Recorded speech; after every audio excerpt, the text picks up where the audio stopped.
Posibleng may kartel daw sa likod ng mahal na presyo ng bigas ngayon. Hinala ng ilang kongresista, may sabwatan sa pagmamanipula ng presyo. Nasa frontline ng balitang yan si Marian Enriquez.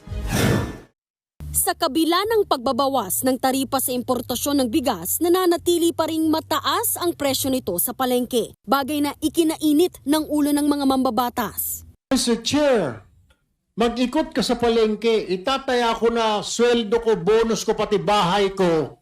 Wala kang mabibili na lintik na less than 50 pesos. Bihira po, Mr. Chair. Pinagbobola tayo ng mga hinayupak na ito.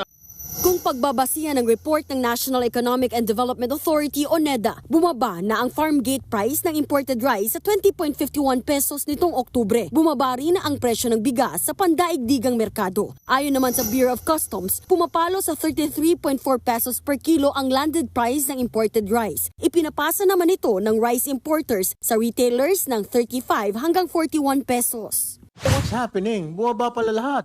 Pero bakit mataas ang bigasyon natin? How come we cannot, hindi po ma-reconcile? Paliwanag ng retailers group. Usually po, nakakabili po yung mga retailers ng 38, papasa naman nila ng plus 4 pesos or 5 pesos. So nasa market po ng 42 or 43. Yun naman po mga well-milled rice, nabibili po nila ng 1950, that is 39 pesos po or 40 pesos. Nabibinibenta naman po sa market ng 44 or 45 pesos. Are you saying, Mr. Chair, 10 pesos ang kita mo, 40, 50, 20 pa nga hanggang 60? Duda ng ilang kongresista may sabwatan sa pagmamanipula ng presyo, partikular sa mga importer at trader, lalo't mayroon daw oversupply ng bigas. Biniwithhold nila ang rice tax sa ngayon. Maawa naman sila, di ba? Pakawalan na nila ang rice tax na yan nang sa ganon, bumaba na ang presyo. Apektado na rin daw nito ang mga magsasaka. Aminado naman ng Department of Agriculture na posibleng may kartel nga. There's a cartel-like Yes, your opinion. environment. Pero The opinion of DA. Meron? May manipulation sa merkado?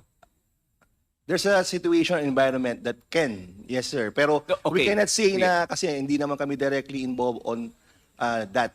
Tingin naman ni Tulfo, baka dapat nang magtakda ng SRP ang DA. Magkakaroon tayo ng SRP na dapat 45 lang. Hindi, tutulog-tulog. Hindi ko alam kung anong ginagawa ng DA. Para matapos ang pagtuturuan, gustong paimbitahan lahat ng stakeholders sa susunod na pagdinig, pati na ang mga kalihim ng DA, NEDA at iba pang kinauukulang ahensya. Nagbabalita mula sa Frontline, Marian Enriquez, News 5. Mga kapatid, may Anlos Baños po. Huwag magpahuli sa mga balita at impormasyong dapat ninyong malaman. Para sa mas malawak na balitaan at diskusyon, mag-follow at mag-subscribe sa social media pages ng News 5.